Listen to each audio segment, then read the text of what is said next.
En este segundo vídeo de la lección 1 vamos a conocer algunos aspectos de la neolitización del Valle del Nilo y vamos a introducirnos en el período predinástico egipcio. Nos situamos cronológicamente de entrada en el paso del Pleistoceno al Holoceno, hacia el 10.000 a.C. En el Pleistoceno terminal, lo que hoy es el desierto del Sahara, conoció un periodo de extrema aridez fría, correspondiendo a la última glaciación en Europa. Las condiciones climáticas de este momento hicieron imposible cualquier forma de vida humana o animal. La situación fue algo distinta en el Valle del Nilo, donde las poblaciones humanas continuaron viviendo. Ahora bien, a causa de la extrema aridez de los desiertos circundantes, estas poblaciones se vieron en la necesidad de explotar de manera masiva los recursos del propio río, del Nilo, y de esta manera se produjo por primera vez una fuerte interacción entre las poblaciones humanas y el río, de forma que este periodo es conocido con el nombre de adaptación nilótica. Algunas poblaciones de la adaptación nilótica explotaron asimismo los cereales silvestres, como sabemos por la presencia en los yacimientos de equipos líticos de moler, de muelas de piedra, que sirvieron justamente para moler estos cereales silvestres.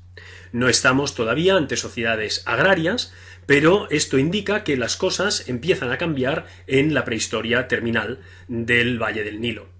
La situación climática cambia completamente en el paso del Pleistoceno al Holoceno. El Holoceno, que es el periodo climático actual, supone el fin de las glaciaciones en Europa y el final también de este periodo de extrema aridez en lo que hoy es el desierto del Sahara. Sobre todo en la primera mitad del Holoceno, aproximadamente del 10.000 al 4.000 a.C., las condiciones climáticas son tales que las poblaciones humanas y animales pueden volver a poblar lo que hoy es el desierto. En efecto, las temperaturas suben, las lluvias se hacen abundantes y la humedad es tal que, por ejemplo, el lago Chad tiene una superficie 25 veces mayor que la actual, o se forman verdaderos cursos de agua permanentes, verdaderos ríos, como estos que veis en estas fotografías, convertidos en la actualidad en ríos secos o wadis a causa de la desertización.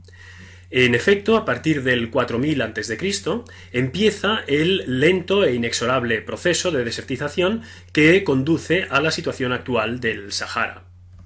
En este mapa podéis ver los principales yacimientos prehistóricos del África sahariano-nilótica. En la actualidad, nuestros conocimientos de la prehistoria terminal de África han aumentado muy considerablemente gracias a las misiones y a las excavaciones arqueológicas numerosas que se han conducido en las últimas décadas. En este sentido, el Valle del Nilo es entendido actualmente como parte integrante de este complejo cultural sahariano-nilótico de la prehistoria reciente. Como decíamos, las nuevas condiciones climáticas benignas del Sahara a principios del Holoceno permiten el aumento de la vegetación y hacen posible la vida de las comunidades humanas y de la fauna.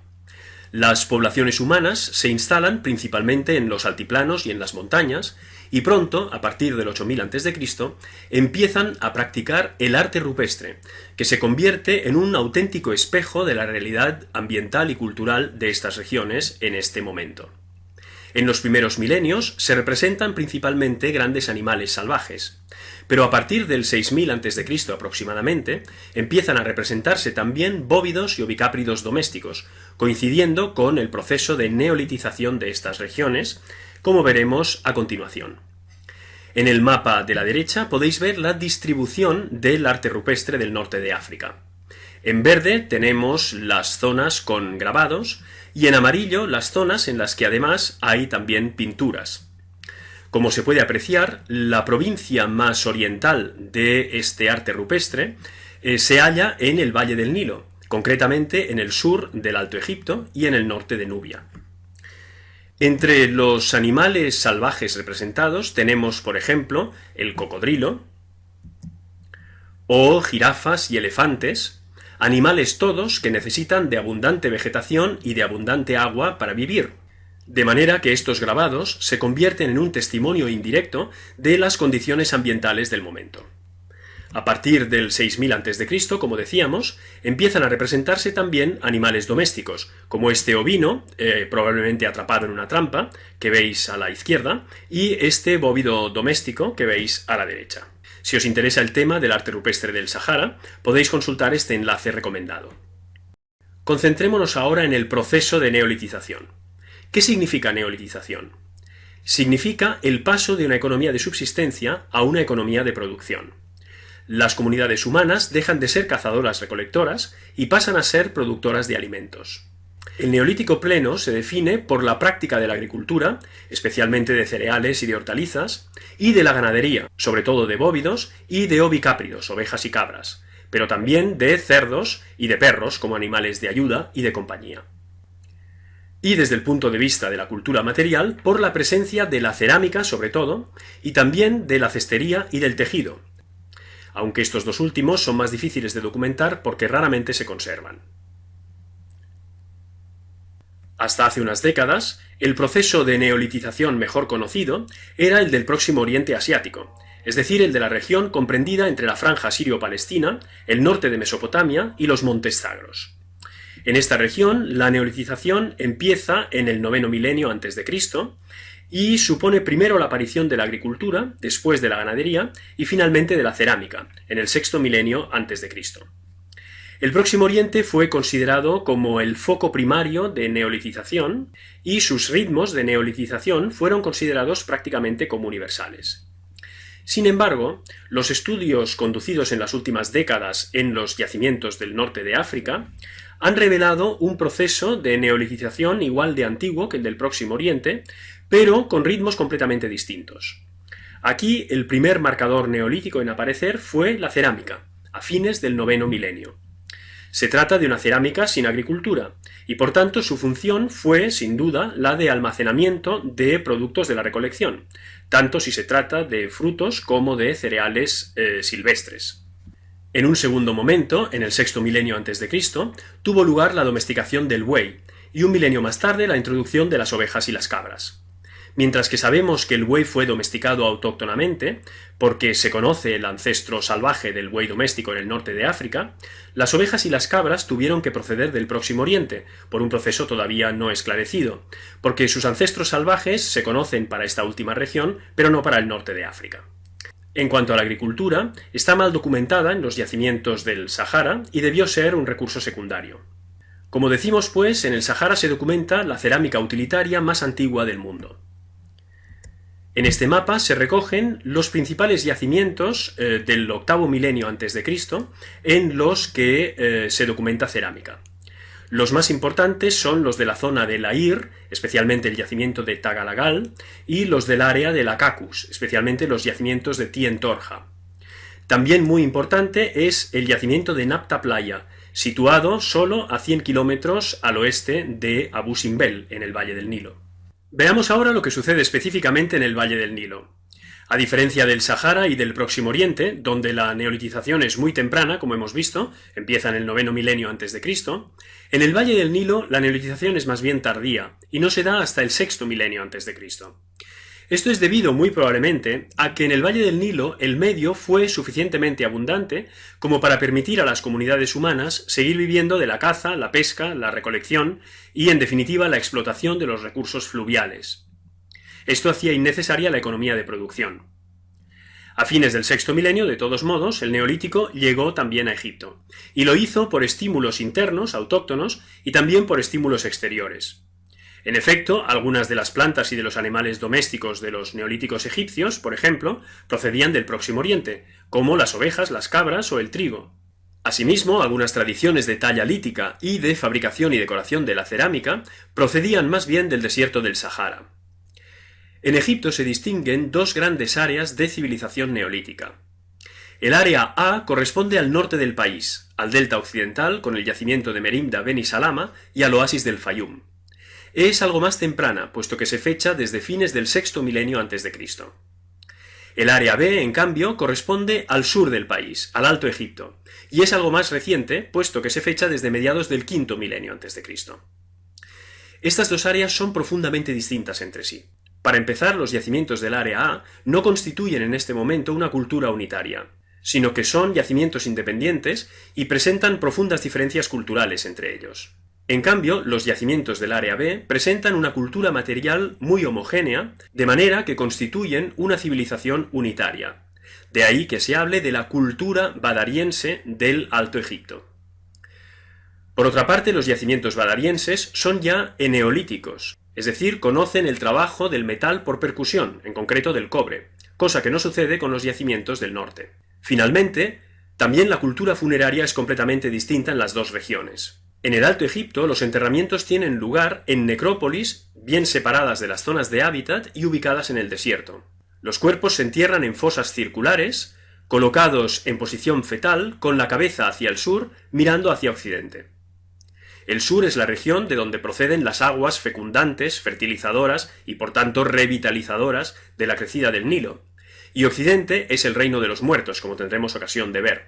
Estamos, pues, probablemente ante la primera documentación de creencias que después serán características del Egipto histórico. Nada de esto se observa en el norte del país, donde las costumbres funerarias son muy diversas. En lo que queda de este vídeo y en los siguientes, nos vamos a concentrar en el Alto Egipto, porque fue precisamente en el Alto Egipto donde tuvo lugar el proceso gradual que condujo de las comunidades neolíticas al Estado egipcio histórico. La cultura badariense dio paso a la cultura de Nagada, que se extiende a lo largo del cuarto milenio a.C. y que recibe su nombre a partir del yacimiento de Nagada, situado en el corazón mismo del sur del Alto Egipto. Es precisamente a lo largo del cuarto milenio que la documentación arqueológica, es decir, las tumbas, los ajuares y la iconografía, nos da cuenta del proceso continuado de jerarquización social y de especialización del trabajo que acabó conduciendo a la formación de los primeros estados tempranos del Valle del Nilo. Un breve apunte de cronología. La cultura badariense se extiende del 4500 al 3900 a.C. aproximadamente. La cultura de Nagada se extiende del 3900 al 3100 a.C. aproximadamente, abarcando, como decimos, la casi totalidad del cuarto milenio, y se subdivide a su vez en distintas etapas que tendremos ocasión de ir conociendo en los próximos vídeos.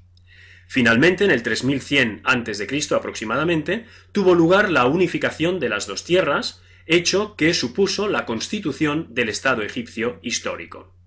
En estos tres mapas se muestra la distribución geográfica de los yacimientos de la cultura badariense, a la izquierda, y de las primeras dos fases de la cultura de Nagada, en el centro y a la derecha. Como puede apreciarse, los yacimientos badarienses se encuentran concentrados en un tramo relativamente pequeño del Valle del Nilo, en el centro del Alto Egipto. En cambio, durante Nagada I, además de en esta zona nuclear original, los yacimientos se ubican en el área inmediatamente adyacente por el sur, hasta Hieracómpolis, de manera que la cultura de Nagada I se extiende por la mayor parte del sur del Alto Egipto. En cambio, durante Nagada II, la cultura altoegipcia se irradia hasta el norte del propio Alto Egipto, e incluso hasta el delta, de manera que a finales de Nagada II, todo el Valle del Nilo presenta una cultura material relativamente homogénea, originaria del Alto Egipto. Volveremos sobre estas cuestiones en próximos vídeos. En esta diapositiva y en las dos que siguen, vamos a conocer algunos objetos característicos de estas culturas predinásticas del Alto Egipto. Aquí podemos ver el fósil director, es decir, el objeto distintivo, de la cultura badariense. Se trata de esta cerámica roja de bordes e interior negro y sin decoración. Este es un enterramiento característico en fosa de la época badariense. El individuo inhumado en esta tumba no ha sido objeto de embalsamamiento, sino que se trata de una momificación natural, a causa de la sequedad de la arena misma del desierto. En esta diapositiva podemos ver algunos objetos característicos de las tumbas de las élites de Nagada I. Para empezar, su fósil director, que es esta cerámica roja con decoraciones blancas que podéis ver en las dos fotografías superiores. En efecto, a partir de este momento, la cerámica pasa a estar decorada con motivos humanos, animales, vegetales, geométricos, inspirados la mayor parte de las veces en el medio fluvial y de las tierras inmediatamente adyacentes. En la fotografía inferior izquierda podéis ver una cabeza de maza discoide. Se trata de un arma, también depositada como ofrenda funeraria en las tumbas. En la fotografía de la derecha podéis ver, en cambio, una paleta de grauvaca para mezclas cosméticas, con forma de antílope. Este tipo de objetos, en un principio, como en este caso, tienen un uso utilitario, pero finalmente acaban convirtiéndose en objetos votivos. Y finalmente, en la fotografía de la derecha, podéis ver lo que en la literatura egiptológica se suele llamar un barbado. Este tipo de estatuillas, que proceden, como digo, de las tumbas de las élites, son particularmente significativas si tenemos en cuenta que la barba, en tiempos históricos, será una prerrogativa del rey y de los dioses, es decir, un símbolo de poder. En esta última diapositiva podemos ver objetos característicos de la época de Nagada II. El fósil director de Nagada II es esta cerámica beige con decoraciones en marrón o rojo oscuro, también con distintos tipos de motivos inspirados normalmente en el medio nilótico, entre los que destacan estas barcas de múltiples remos que han sido asociadas al simbolismo funerario. En la fotografía de la izquierda podéis ver dos cabezas de maza. La de la izquierda es una cabeza de maza discoide, característica de Nagada I, como ya hemos visto, mientras que la de la derecha es una cabeza de maza piriforme, que durante Nagada II sustituye a la anterior y que acabará convirtiéndose en un símbolo por excelencia de la realeza faraónica, como quiera que se trata de la principal arma que el faraón blande ante su enemigo atado y arrodillado en el conocido motivo iconográfico de la masacre del enemigo.